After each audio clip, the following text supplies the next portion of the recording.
And with your hosts, Andrew Romanella.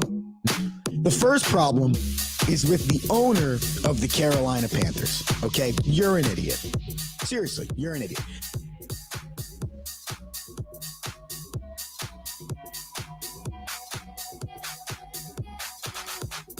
What's going on, everybody? Welcome into another edition of The Rome Show here on SwellDownSports.com.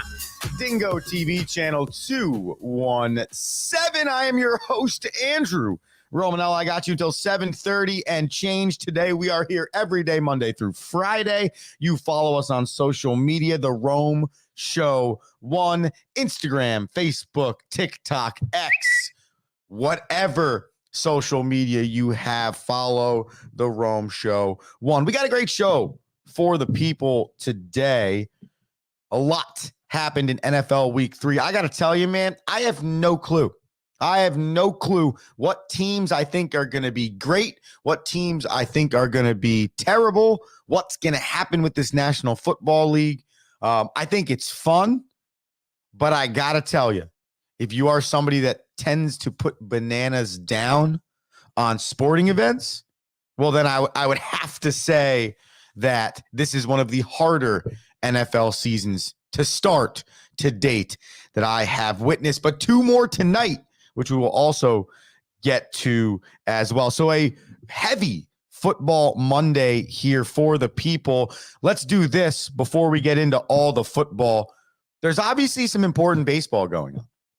And again, right into the show, as we tell everybody every single week, you can write in live on the YouTube or 12ouncesports.com, or you can get us on social media, The Rome Show 1. But we want to hear your commentary. The Metsies won a gigantic series against the Philadelphia Phillies. So when we left off last week on Friday, the New York Metropolitans were about to start a series with the Philadelphia Phillies.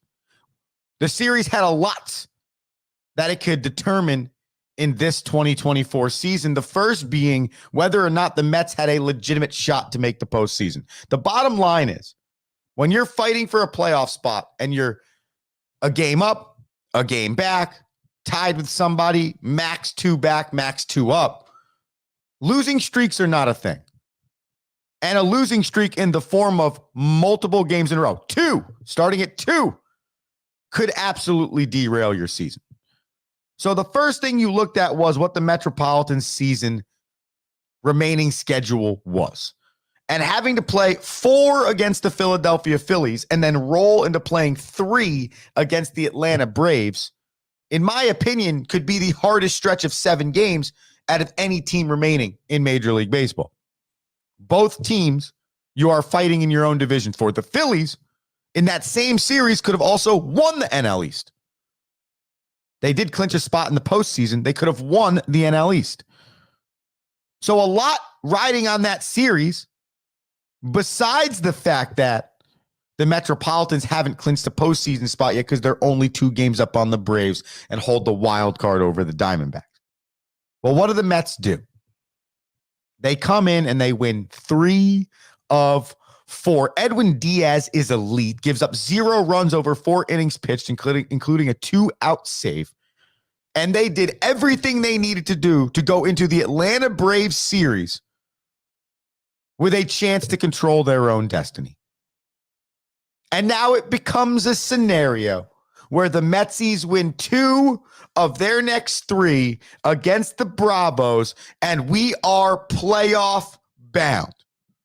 And I don't know if anyone remembers the conversation we had last week about the teams that were the best since the All-Star break. And the Mets are a top 5 team since the All-Star break, as are the Padres, who have won 4 straight and 7 of their last 10 to essentially come baseball stitches length away from winning the NL wild card. It's not all over for the Mets if they lose 2 or 3 against the Braves. But boy, does their life become harder. And boy, do they need some help from other people, because you have to remember they are only tied with the Diamondbacks for that second wild card spot. They hold no lead on the Arizona Diamondbacks, who have not been playing great baseball .500 in their last 10, but had done enough leading up to this moment that it becomes extremely difficult. Now, if you're the Padres, you are a win away and a loss from all of those teams away from securing this thing. You're then going to be hosting a postseason series as the number one wild card. And that is gigantic. That is super important. So anyways, the Metropolitans have done what they needed to do.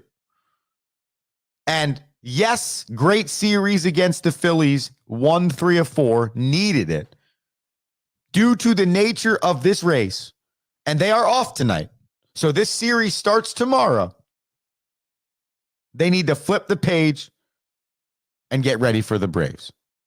So a lot of fun over the weekend in Major League Baseball. Some of the other stuff that's been cooking. Dude, the Royals have done everything in their power to find a way to not make the postseason. But the only problem is the Minnesota Twins have done the same thing. The Royals have lost 7 straight. The Twins have won 3 games in their last 10.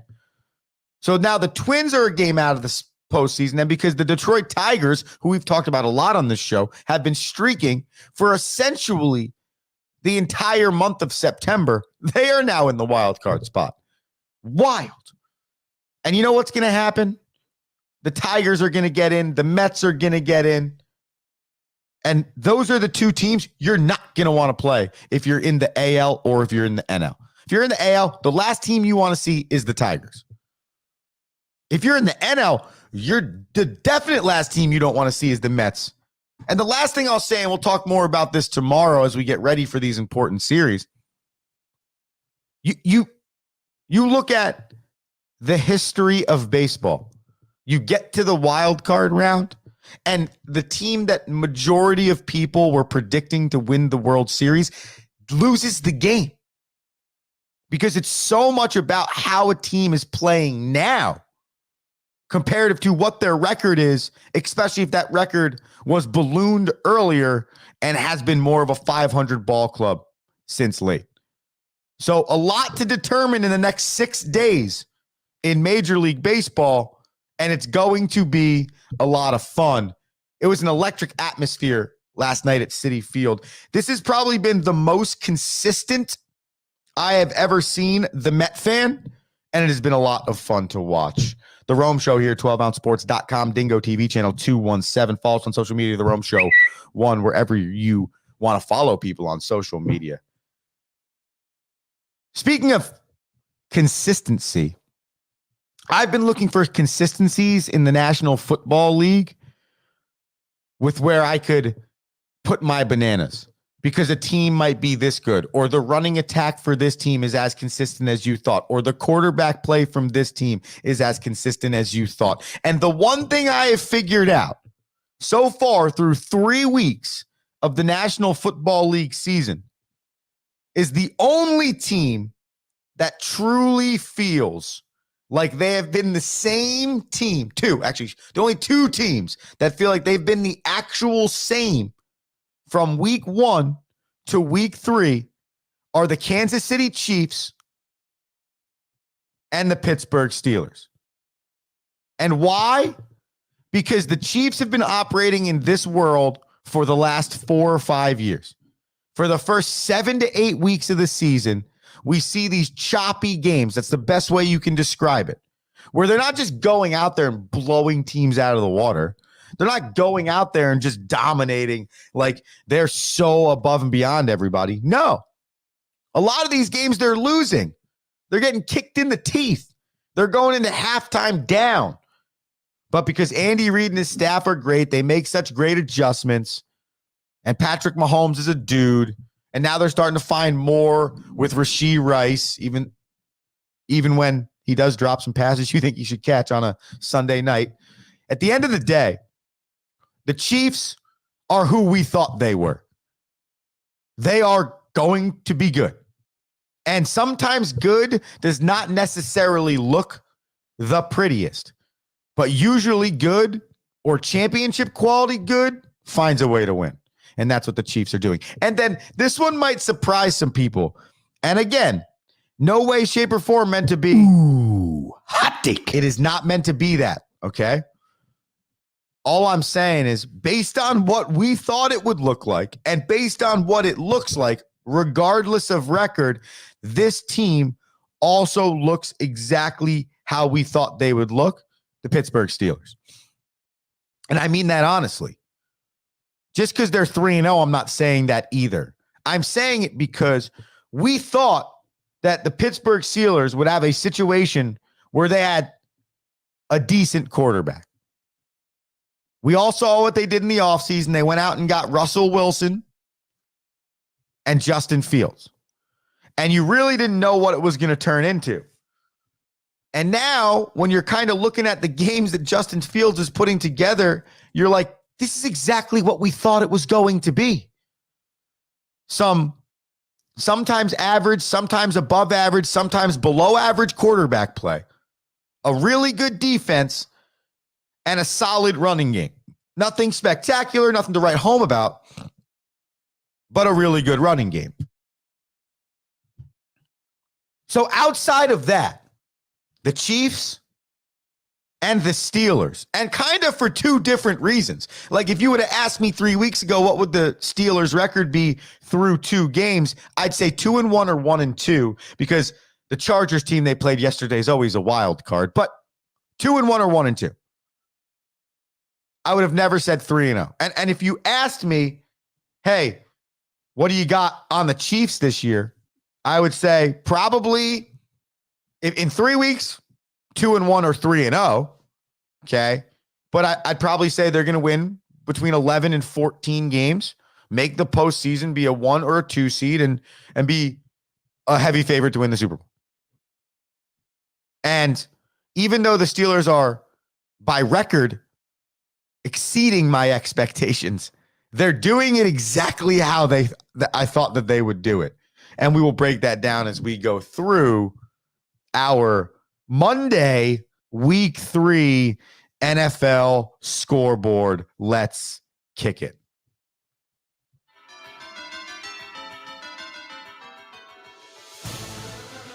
All right.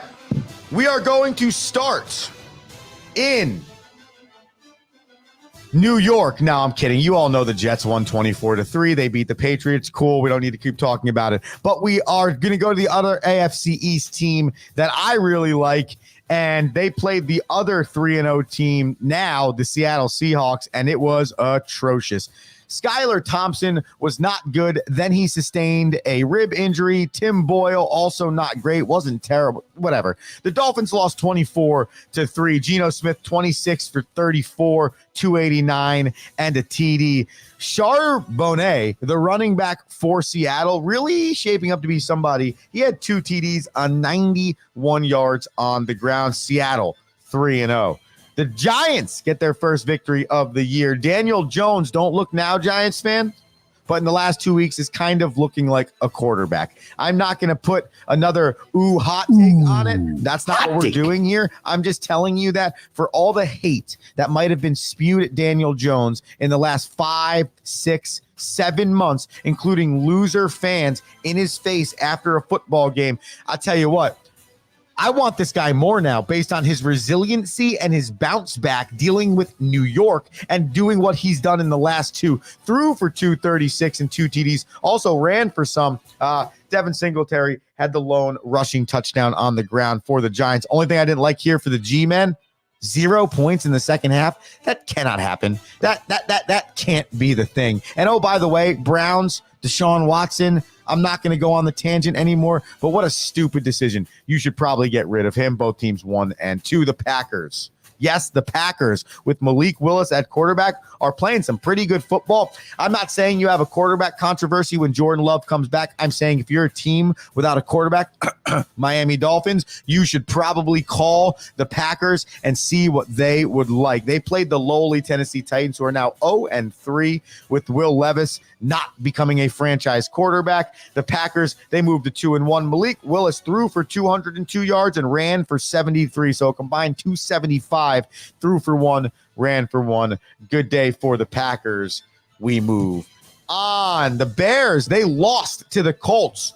The Colts 21, the Bears 16. Caleb Williams kind of looked like a franchise quarterback. He threw for 363, had 2 TDs, but also threw 2 interceptions. Still trying to figure out what that first round overall pick is going to be. We got some time. We don't have as much time on Anthony Richardson, who really doesn't look that good. Finished the game with 167 and 2 interceptions. I think that could be a real problem for the Colts, considering they have the best running back, pure, just hand the rock and run the football straight down the middle running back, and Jonathan Taylor. So we see what happens there. Both teams 1 and 2. The Texans, you would have thought, had gone to Minnesota and proven that they're a really good football team. But no, Minnesota did what they did to the Eagles the week before, which is surprised people. And the Vikings are now 30.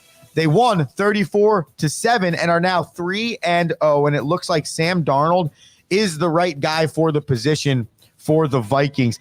Darnold was 17-28, 181 and 4 touchdowns. He had a 119.2 passer rating. He did get hurt for a moment, came back in the game. Aaron Jones run the rock, 102 on the ground. And then on the other side, CJ Stroud, 2 TDs, turned the ball over. Not a great running game for the Texans, and that's usually what feeds their passing game. They have to get running the rock. No Joe in this game, Mixon that is, so that might have been why the Texans lose. They fall to 2-1. The Vikings, they bounced to 3-0. No one had that on their bingo card. The Eagles, who we all thought could be 3-0 and really, really good, needed 15 points in the fourth quarter, 147 and 2 TDs from Saquon Barkley to beat the Saints. The Saints needed life alert for their offense. I don't understand how that happens. 40-plus points in each of your last 3 weeks, dating back to week 17 of 2023, and then you get a 12 spot at home?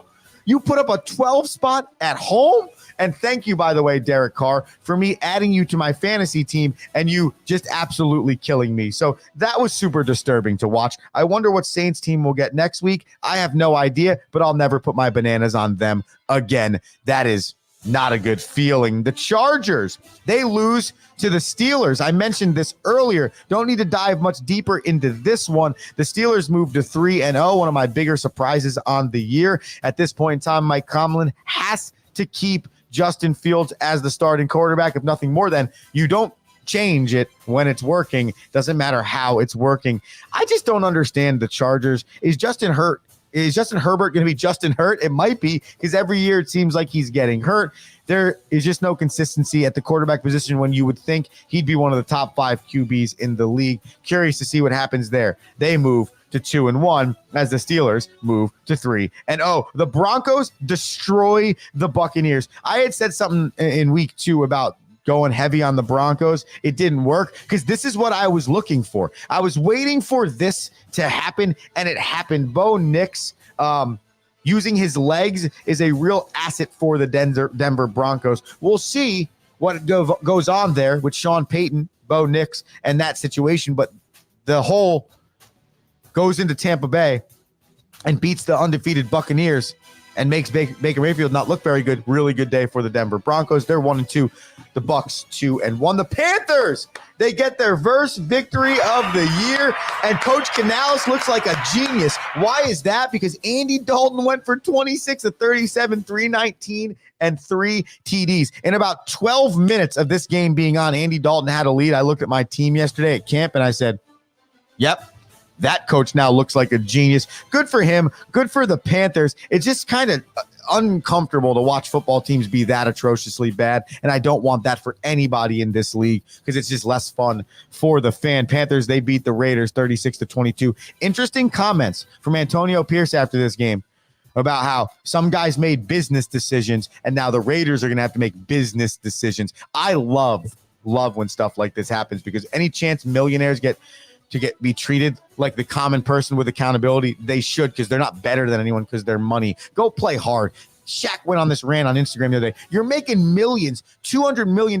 Go play hard. Go play freaking hard. And all these people up here watching you, they're helping pay that salary. Go play freaking hard for them. the Raiders lose. Cowboys lose. They're not that good, I don't think. I have no idea, though. That's how I opened the show. What goes on in the NFL this year? The Ravens 28, the Cowboys 25. Not a lot to talk about here besides Derrick Henry. I've been waiting for this game. 26 carries, 151 yards, 2 TDs.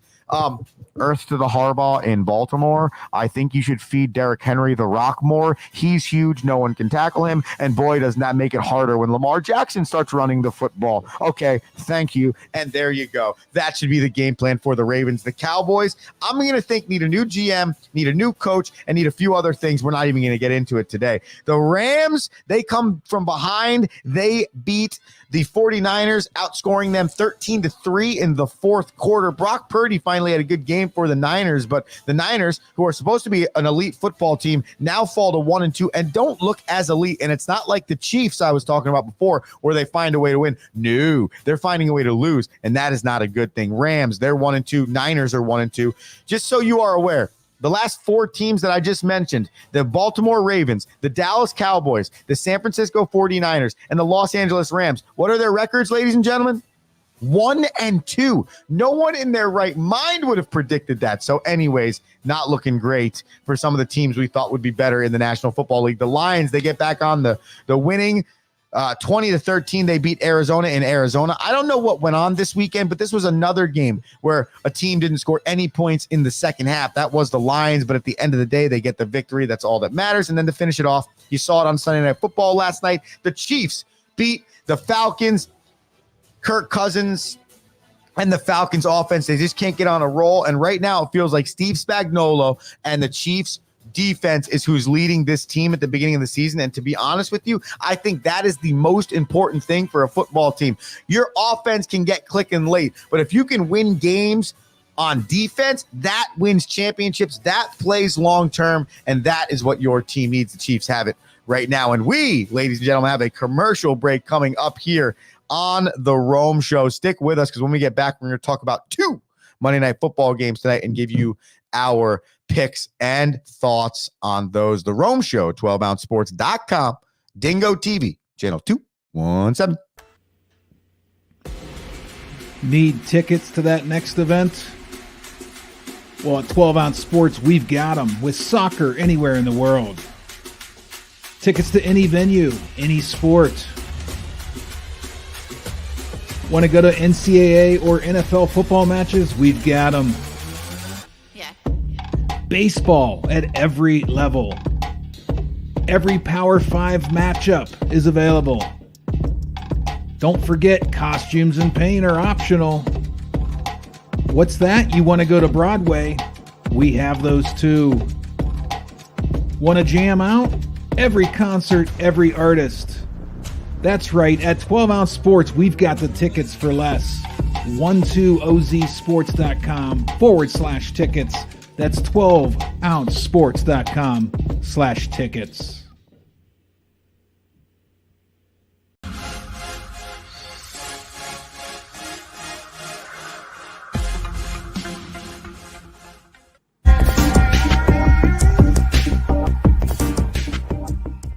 Welcome to MyBookie. You're ready to create an account and start making money, and we're here to help. And remember, you can get a bonus of up to $1,000 on your first deposit. Now you're ready to bet. Just go to mybookie.ag, visit the sportsbook, click on your bet, and input the amount you want to risk or win in the bet slip. Yes, it's that easy. Just remember, at MyBookie, you play, you win, you get paid.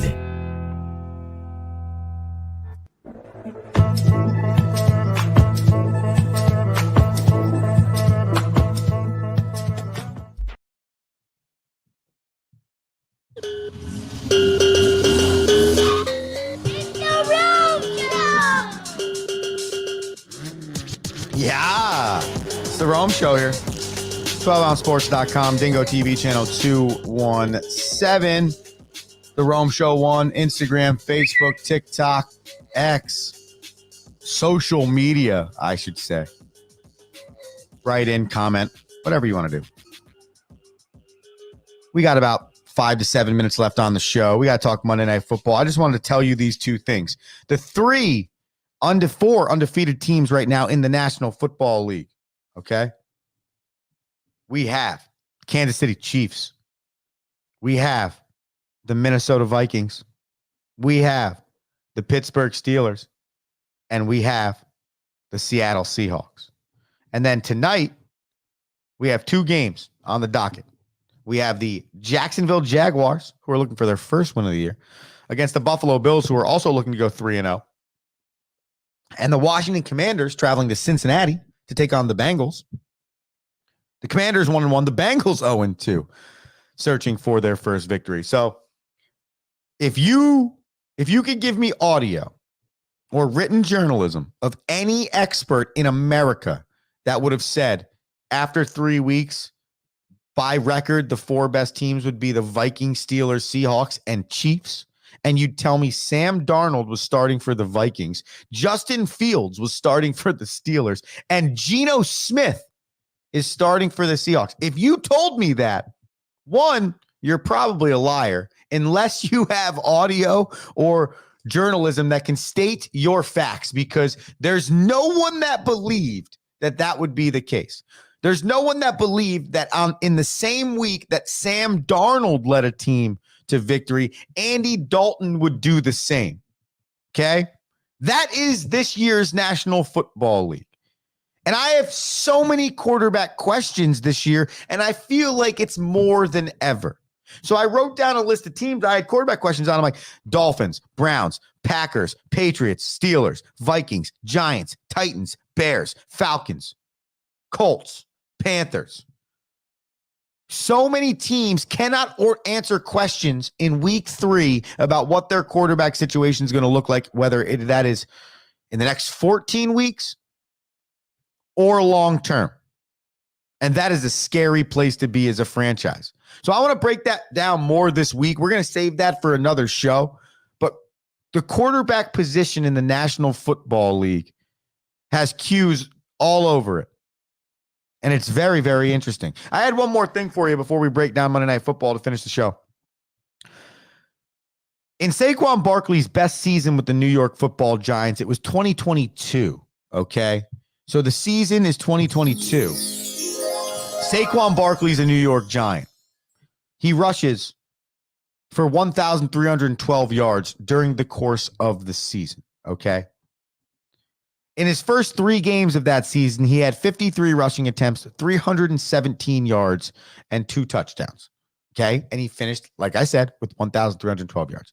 In 2024, Saquon Barkley, through 3 games, has 63 rushes, 351 yards, and 4 touchdowns.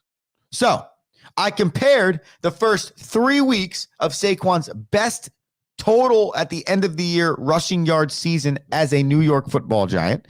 And then I took the first 3 weeks as a Philadelphia Eagle rushing the football. And Saquon Barkley, based on my elementary math, is on pace right now to run the rock, rush the ball, not any receiving yards. He is on pace right now to run for 1,989 yards if he keeps up this pace with the Philadelphia Eagles.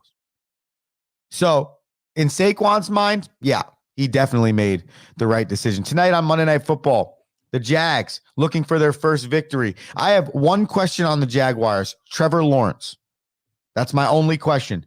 He has only thrown for 382 yards this year and 1 touchdown. Is it a Trevor Lawrence thing or is it a Jacksonville Jaguars thing? For the Buffalo Bills, I'm curious as to what they are about. Are they about James Cook running the football like last week, or are they about Josh Allen running the football like the last 4.5 years? Or can there be a healthy mix? Can we get James Cook the rock? Can we use Josh Allen and decoy? And can we get a few over the tops for whatever receivers you're using in Buffalo to just continue to mix up the offense? And are the Bills as real through week 3 as we thought they were through the first 2 weeks? That game, I'm going to go ahead and I'm going to couple this with my daily bananas because my picks for these games are going to be your daily bananas today. So we're going to go ahead and do this to finish off the show.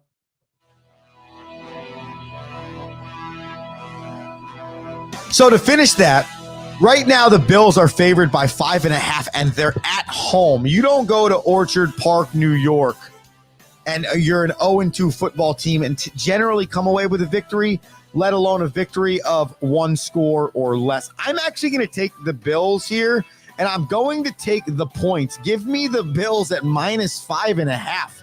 I truly believe this could be a touchdown football game or more. I think the Bills are really good. And you know why?